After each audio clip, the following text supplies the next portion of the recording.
حضرت یعقوب علیہ الصلاۃ والسلام کے 12 بیٹے تھے اور حضرت یوسف علیہ الصلاۃ والسلام سب سے چھوٹے تھے۔ بہت ہی خوبصورت تھے، والد ان کو بہت چاہتے تھے۔ حضرت یوسف علیہ الصلاۃ والسلام نے ایک خواب میں دیکھا کہ 11 ستارے اور چاند اور سورج مجھے سجدہ کر رہے ہیں۔ انہوں نے یہ خواب اپنے والد کو بتایا۔ والد نے حضرت یوسف علیہ الصلاۃ والسلام کو منع کر دیا کہ یہ خواب اپنے سوتیلے بھائیوں کو نہ بتائیں۔ حضرت یوسف علیہ الصلاۃ والسلام کے سوتیلے بھائیوں نے مل کر مشورہ کیا کہ ہمارے ابا جان یوسف کو بہت چاہتے ہیں اور ہم کو اتنا نہیں چاہتے، اس لیے یوسف کو جان سے مار دیا جائے۔ لیکن ان میں سے ایک نے کہا کہ جان سے مت مارو، بلکہ یوسف کو ایسے کنویں میں پھینک دو جس میں پانی نہ ہو۔ سب نے مل کر یہ بات طے کر لی۔ یہ سب بھائی اپنے والد کے پاس آئے اور کہا کہ ابا جان، یوسف کو ہمارے ساتھ کھیلنے کے لیے بھیج دیں۔ ان کے والد حضرت یعقوب علیہ الصلاۃ والسلام نے کہا کہ مجھے ڈر ہے کہ کہیں تم کھیل میں لگ جاؤ اور کوئی بھیڑیا جنگل میں سے اس کو کھا نہ جائے۔ انہوں نے کہا کہ ہم ایک طاقتور جماعت ہیں، ایسا کیسے ہو سکتا ہے؟ آخر والد نے حضرت یوسف علیہ الصلاۃ والسلام کو بھائیوں کے ساتھ بھیج دیا۔ بھائیوں نے ان کو ساتھ لے جا کر ایک اندھیرے کنویں میں پھینک دیا اور رات کو روتے ہوئے گھر واپس آئے اور کہا کہ ابا جان، ہم آپس میں دوڑ لگا رہے تھے اور یوسف ہمارے سامان کے پاس بیٹھا تھا کہ ایک بھیڑیا آیا اور اس کو کھا گیا۔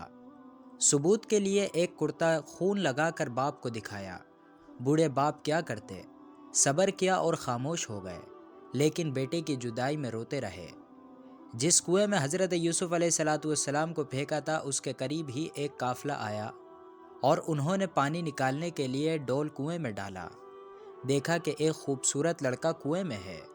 ان کو باہر نکال لیا گیا اور جب قافلہ مصر پہنچا تو وہاں پر مصر کے بادشاہ نے ان قافلے والوں کو تھوڑی قیمت دے کر خرید لیا اور اپنی بیوی زلیخا سے کہا کہ اس کو پالو، ہو سکتا ہے کہ ہم اس کو اپنا بیٹا بنا لیں۔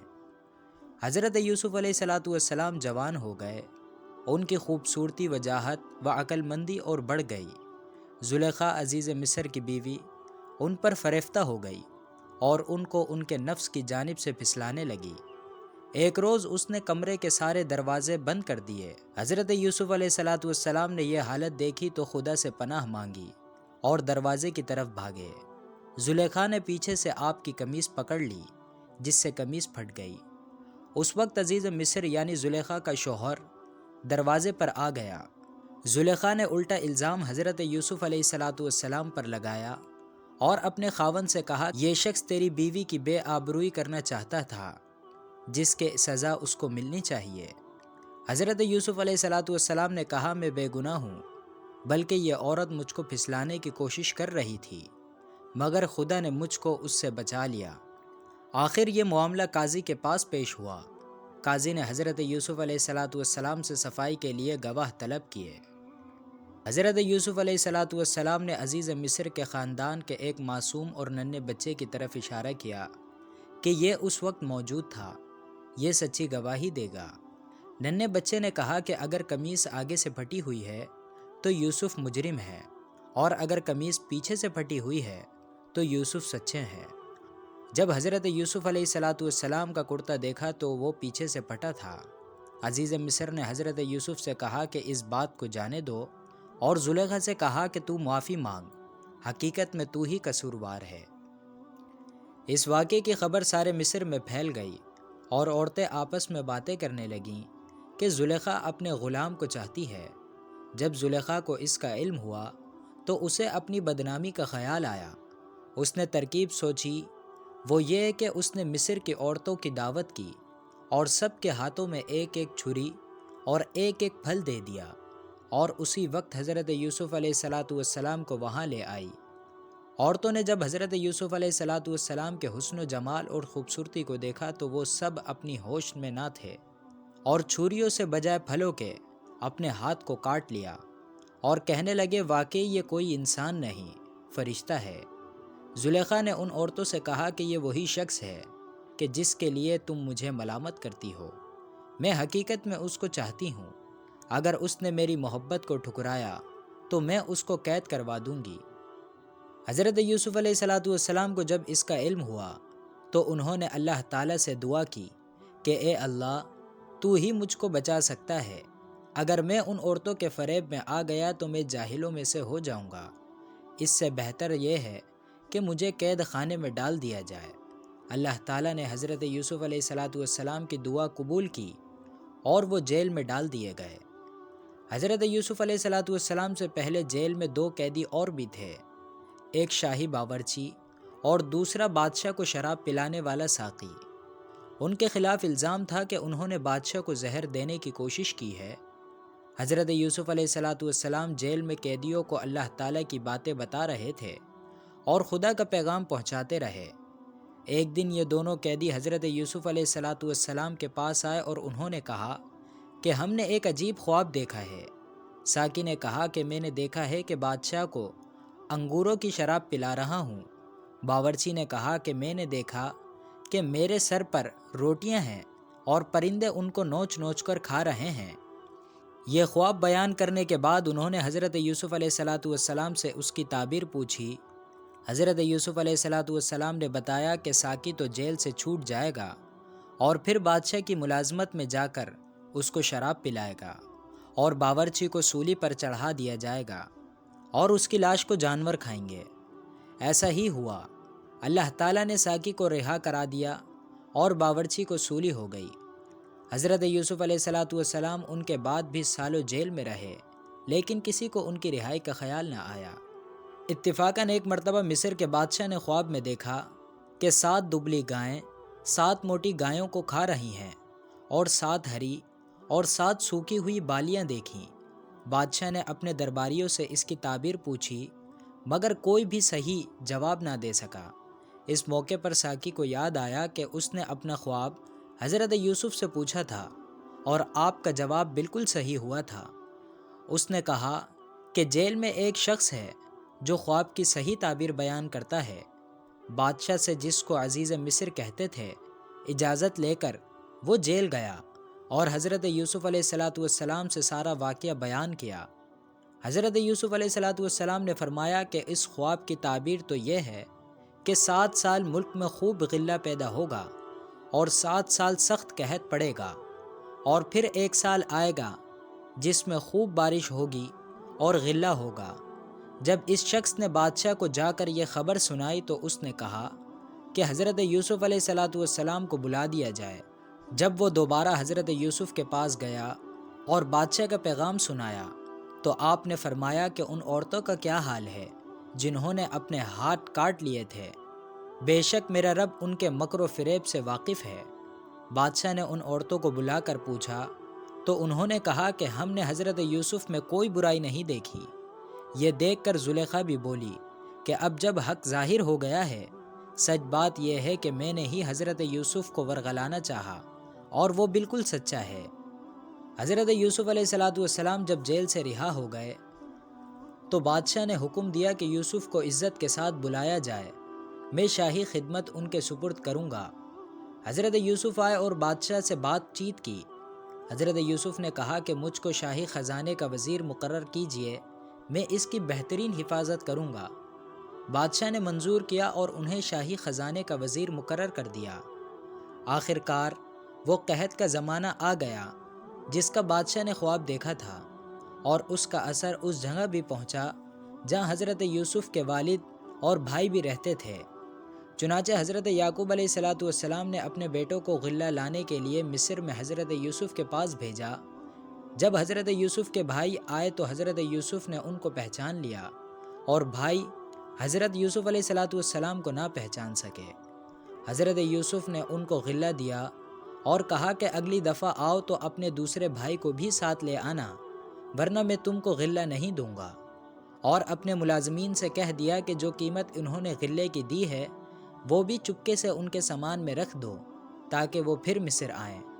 جب یہ لوگ اپنے شہر کنعان پہنچے تو اپنے باپ یعنی حضرت یعقوب علیہ السلام سے کہا کہ ابا جان، اب کہ ہمارے ساتھ ہمارے بھائی کو بھی بھیج دینا، ورنہ ہم کو غلہ نہیں ملے گا اور ہم ان کی خوب حفاظت کریں گے۔ جب انہوں نے اپنا سامان کھولا اور اس میں ساری رقم دیکھ کر بہت خوش ہوئے، پھر اپنے والد سے کہا کہ دیکھیے، شاہ مصر نے ہماری رقم بھی واپس کر دی ہے، آپ ہمارے ساتھ بھائی کو ضرور کر دیں، ہم خوب حفاظت کریں گے اور ہم کو سامان بھی زیادہ ملے گا۔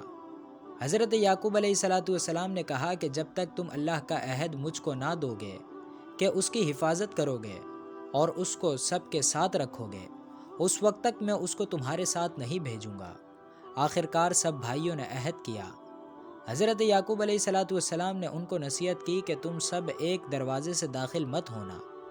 آخر جب یہ سب علیحدہ علیحدہ دروازے سے داخل ہوئے تو حضرت یوسف علیہ السلام نے اپنے سگے بھائی بنیامین کو بتایا کہ میں تمہارا سگا بھائی ہوں اور میں تم کو اپنے پاس رکھوں گا۔ آخر جب ان سب کا سامان تیار ہو گیا تو حضرت یوسف علیہ السلام نے اپنا ایک برتن اپنے سگے بھائی کے سامان میں چپکے سے رکھوا دیا اور اعلان ہوا کہ شاہی کٹورا گم ہو گیا ہے، جس نے لیا ہے وہ دے دے، اس کو ایک اونٹ غلہ انعام میں دیا جائے گا۔ سب بھائیوں نے انکار کیا۔ بادشاہ کے آدمیوں نے کہا کہ جس کے سامان سے نکلا اس کو روک لیں گے اور اس کی یہی سزا ہے، ہمارے ملک کا بھی یہی قانون ہے۔ پھر تمام بھائیوں کی تلاشی لی گئی، آخر یامین کے سامان سے وہ کٹورا نکلا۔ اسی طرح حضرت یوسف علیہ السلام نے اپنے بھائی یامین کو اپنے پاس روک لیا۔ بھائیوں نے دیکھا تو کہنے لگے اس کا بھائی بھی چور تھا۔ حضرت یوسف علیہ السلام نے سب کچھ سنا اور خاموش رہے۔ اب سب بھائیوں نے مل کر حضرت یوسف علیہ السلام سے درخواست کی کہ اس کا باپ بہت بوڑھا ہے، اس پر رحم کھا کر اسے چھوڑ دیجئے اور اس کی جگہ ہم میں سے کسی کو پکڑ لیجئے۔ حضرت یوسف علیہ السلام نے فرمایا کہ اللہ کی پناہ جو چور کو چھوڑ کر بے گناہ کو پکڑوں۔ جب یہ لوگ بالکل مایوس ہو گئے تو سب نے مل کر مشورہ کیا کہ اب کیا کرنا چاہیے۔ تو سب سے بڑے نے کہا کہ تم نے اللہ کی قسم کھا کر اپنے باپ کو یقین دلایا تھا کہ اس کو ضرور واپس لاؤ گے، پھر یوسف کے ساتھ ہم نے جو حرکتیں کیں وہ تم سے چھپی نہیں، اس لیے میری تو ہمت نہیں کہ باپ کو منہ دکھاؤں یا خود حاضر ہونے کی اجازت دیں، یا اللہ کوئی دوسری صورت پیدا کر دے تو اور بات ہے۔ تم لوگ جاؤ اور جو کچھ ہوا ہے ٹھیک ٹھیک اپنے والد سے بیان کر دو۔ اگر وہ اپنی تسلی کرنا چاہیں تو اس گاؤں کے لوگوں سے پوچھ لیں جہاں ہم ٹھہرے تھے، اور اس قافلے سے معلوم کر لیں کہ جس کے ساتھ ہم آئے ہیں۔ اس مشورے کے بعد یہ لوگ گھر پہنچے اور والد صاحب کو تمام قصہ سنایا۔ انہوں نے سنتے ہی فرمایا کہ تمہارے دلوں نے یہ بات گھڑ لی ہے، بہرحال صبر اچھا ہے، امید ہے کہ اللہ ہم سب کو ایک جگہ جمع کر دے گا، وہی خوب جانتا ہے کہ یہ کیا ہو رہا ہے، اور ان سے دوسری طرف رخ کر لیا۔ حضرت یوسف علیہ السلام کے غم سے ان کی آنکھیں سفید ہو گئی تھیں۔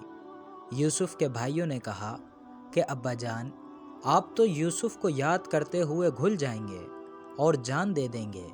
انہوں نے فرمایا کہ میں اپنی شکایت تو اللہ سے کرتا ہوں، اور میں ایسی باتیں جانتا ہوں کہ جس کی تمہیں خبر نہیں۔ جاؤ یوسف اور اس کے بھائی کو تلاش کرو، وہ مصر میں کہیں نہ کہیں مل جائیں گے۔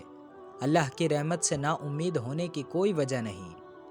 اب ایک بار پھر سب بھائی مل کر مصر پہنچے۔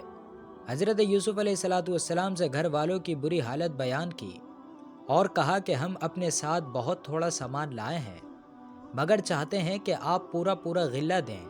حضرت یوسف نے اپنے گھر کا یہ حال سنا تو بیتاب ہو گئے اور ان سے رہا نہ گیا، اور انہوں نے اپنے بھائیوں سے کہا کہ تم جانتے ہو کہ تم نے یوسف اور اس کے بھائی کے ساتھ کیا کیا ہے؟ بھائیوں نے نہایت تعجب اور حیرت کے ساتھ پوچھا کہ کہیں آپ ہی تو یوسف نہیں؟ آپ نے فرمایا کہ ہاں، میں ہی یوسف ہوں اور یہ میرا بھائی ہے۔ اللہ نے ہم پر بڑا احسان کیا ہے۔ بے شک جو شخص نیک زندگی بسر کرتا ہے اور صبر سے کام لیتا ہے، اللہ اس کا بدلہ دیتا ہے۔ جب تمام بھائیوں کو یقین ہو گیا کہ جس کے دربار میں ہم اس وقت کھڑے ہیں ہمارے بھائی یوسف ہیں، تو سب نے مل کر اپنے گناہوں کا اقرار کیا۔ آپ نے فرمایا کہ تم کوئی فکر نہ کرو، تم پر کوئی الزام نہیں، اللہ تمام گناہوں کو معاف کر دے، وہی سب سے زیادہ رحم کرنے والا ہے۔ جاؤ میرا کرتا میرے باپ کے چہرے پر ڈال دو اور ان کی بینائی لوٹ آئے گی، اور پھر سب کو یہاں لے آؤ۔